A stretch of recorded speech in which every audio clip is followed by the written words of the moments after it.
ہم سے نا ہمارے عقیدے کی طرف بہت نا سوال کیا جاتا ہے. یہ بات ذہن میں بٹھا لیں، حق بیان کرنا اتنا آسان نہیں ہوتا. حق بیان کرنا اتنا آسان نہیں ہوتا. اور جو بندہ حق بیان کرے نا، سب سے پہلے اس کے مخالف اس کے اپنے رشتہ دار ہوتے ہیں. اشیاء ہو گیا، اشیاء ہو گیا، جرافزی ہو گیا. پہلے عاشق، پھر شیعہ، پھر کافر کہنے لگے.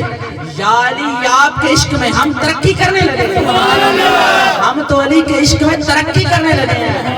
ہم تو مودت اہل بیت اور عشق اہل بیت کی باتیں کرنے والے ہیں. تو تم پوچھتے ہو کہ صحابہ کی عظمت کے قائل ہیں. قادری درویشوں، آج کے بعد اپنا یہ عقیدہ مضبوط کر لو. میں حضرت ابوبکر صدیق رضی اللہ تعالیٰ عنہ سے لے کر آخری صحابی رسول حضرت عبد الرحمن الدوسی تک ہر صحابی کی ادب اور تعظیم کی بات کرتا ہوں. صحابہ کی نالین میرے سر کا تاج. صحابہ کی نالین کو لگنے والی خاک خدا کی قسم میری آنکھوں کا سرما. اس سے بڑھ کر بھی صحابہ سے محبت کرے گا. اور تم پوچھتے ہو کہ صحابہ کے بارے میں عقیدہ بتاؤ، تو سنو.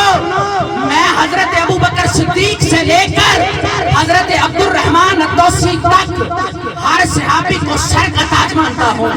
میں حضرت ابوبکر صدیق سے لے کر حضرت عبد الرحمن الدوسی تک ہر صحابی کی لگنے والی نالین سے لگنے والی مٹی کو اپنی آنکھوں کا سرما بناتا ہوں. لیکن جب بات علی کی آ جائے تو تن من دن سب قربان کر